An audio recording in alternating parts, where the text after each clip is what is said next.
Rosamond, a little girl of about 7 years old, was walking with her mother in the streets of London. As she passed along, she looked in at the windows of several shops, and she saw a great variety of different sorts of things of which she did not know the use or even the names. She wished to stop and look at them, but there was a great number of people in the streets, and a great many carts and carriages and wheelbarrows, and she was afraid to let go her mother's hand. "Oh, mother, how happy I should be," said she, as she passed a toy shop, "if I had all these pretty things." "What, all? Do you wish for them all, Rosamond?" "Yes, mamma, all." As she spoke, they came to a milliner's shop. The windows were hung with ribbons and lace and festoons of artificial flowers. "Oh, mamma, what beautiful roses!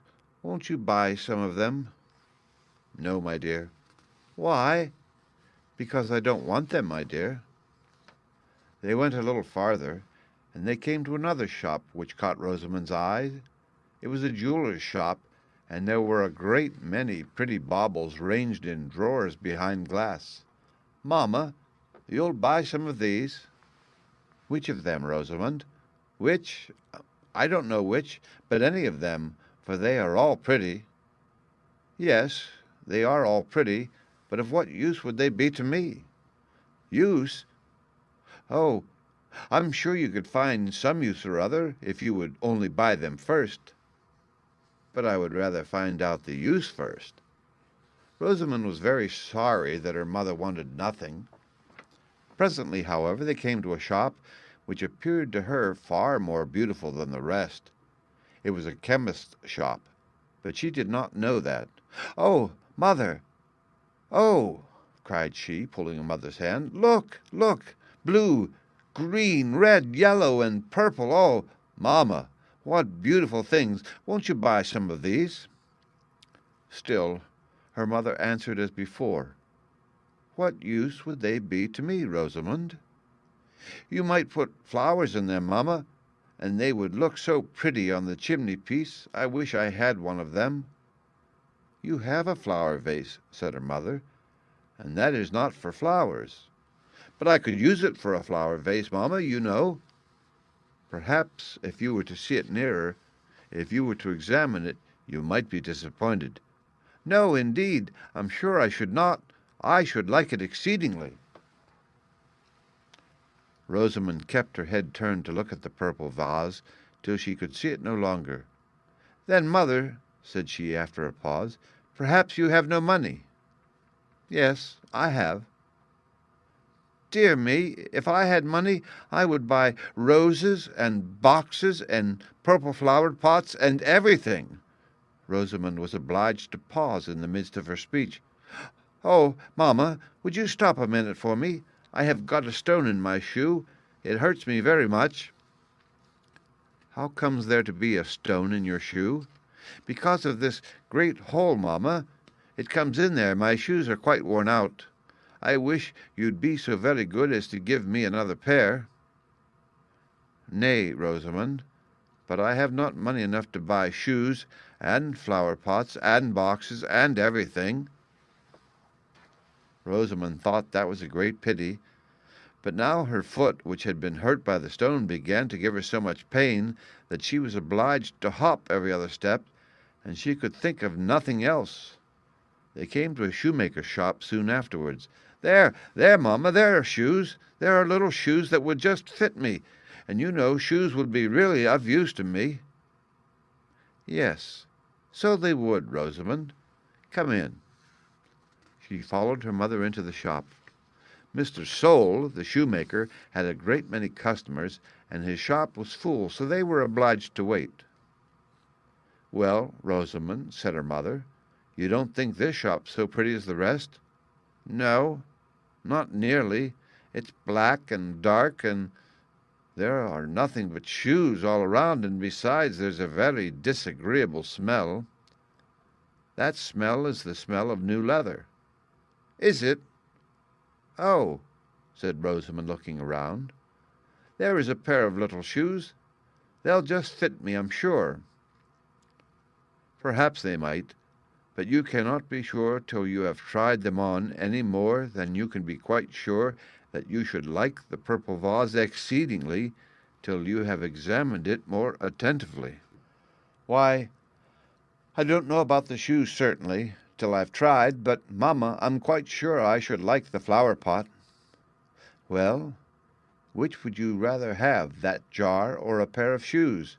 I will buy either for you. Dear mamma, thank you, but if you could buy both— No, not both. Then the jar, if you please. But I should tell you that I shall not give you another pair of shoes this month. This month? That's a very long time indeed. You can't think how these hurt me. I believe I'd better have the new shoes. But yet, that purple flower-pot, oh, indeed, mamma, these shoes are not so very, very bad. I think I might wear them a little longer, and the month will soon be over.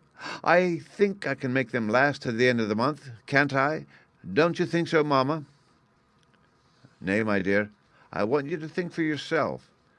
You will have time enough to consider about it whilst I speak to Mr. Sole about my boots.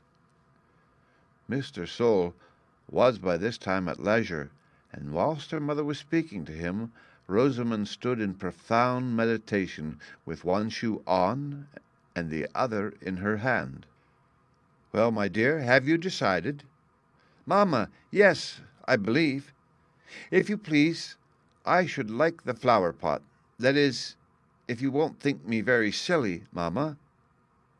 Why, as to that, I can't promise you, Rosamond.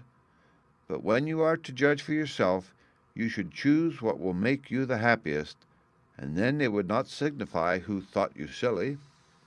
Then, mamma, if that's all, I'm sure the flower-pot would make me the happiest, said she, putting on her old shoe again, so I choose the flower-pot. Very well, you shall have it. Clasp your shoe and come home. Rosamond clasped her shoe and ran after her mother. It was not long before the shoe came down at the heel, and many times was she obliged to stop to take the stones out of her shoe, and often was she obliged to hop with pain. But still the thoughts of the purple flower-pot prevailed, and she persisted in her choice. When they came to the shop with a large window, Rosamond felt her joy redouble upon hearing her mother desire the servant, who was with them, to buy the purple jar and bring it home. He had other commissions, so he did not return with them. Rosamond, as soon as she got in, ran to gather all her own flowers which she had in a corner of her mother's garden. I'm afraid they'll be dead before the flower-pot comes, Rosamond, said her mother to her, when she was coming in with the flowers in her lap. No, indeed, mamma. It will come home very soon, I dare say, and shan't I be very happy putting them into the purple flower-pot? I hope so, my dear. The servant was much longer returning home than Rosamond had expected, but at length he came, and brought with him the long-wished-for jar. The moment it was set down upon the table, Rosamond ran up with an exclamation of joy. I may have it now, mamma? Yes, my dear, it is yours.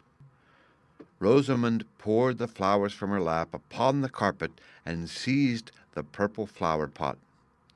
Oh, dear mother, cried she, as soon as she had taken off the top, but there is something dark in it. It smells very disagreeable. What is in it? I didn't want this black stuff. Nor I neither, my dear. But what shall I do with it, mamma? That I cannot tell. But it will be of no use to me, mamma. That I can help. But I must pour it out and fill the flower-pot with water. That's as you please, my dear. Will you lend me a bowl to pour it into, mamma? That was more than I promised you, my dear, but I will lend you a bowl.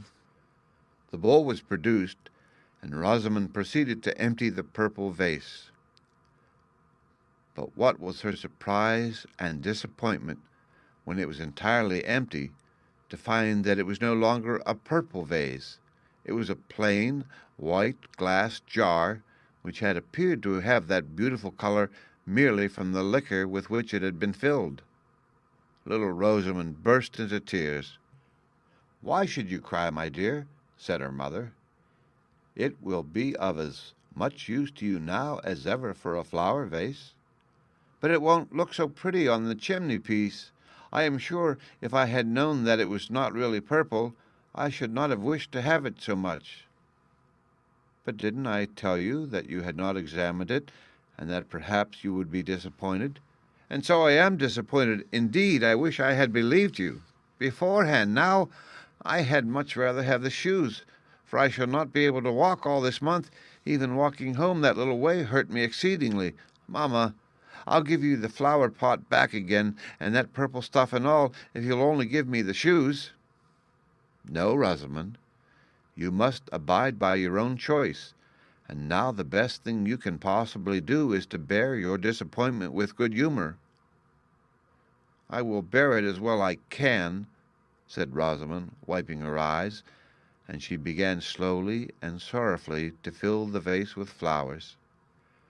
But Rosamond's disappointment did not end here. Many were the difficulties and distresses into which her imprudent choice brought her before the end of the month. Every day her shoes grew worse and worse, till at last she could neither run, dance, jump, nor walk in them. Whenever Rosamond was called to see anything, she was pulling up her shoes at the heels, and was sure to be too late. Whenever her mother was going out to walk, she could not take Rosamond with her, for Rosamond had no soles to her shoes, and at length, on the very last day of the month, it happened that her father proposed to take her and her brother to a glass house, which she had long wished to see. She was very happy, but when she was quite ready, had her hat and gloves on, and was making haste downstairs to her brother and father, who were waiting at the hall door for her, the shoe dropped off. She put it on again in a great hurry, but as she was going across the hall, her father turned round. "Why are you walking slipshod? No one must walk slipshod with me." "Why, Rosamond," said he, looking at her shoes with disgust, "I thought that you were always neat. Go. I cannot take you with me." Rosamond colored and retired. "Oh, mamma," said she, as she took off her hat, "how I wish that I had chosen the shoes! They would have been of so much more use to me than the jar. However, I am sure, no, not quite sure, but I hope I shall be wiser another time."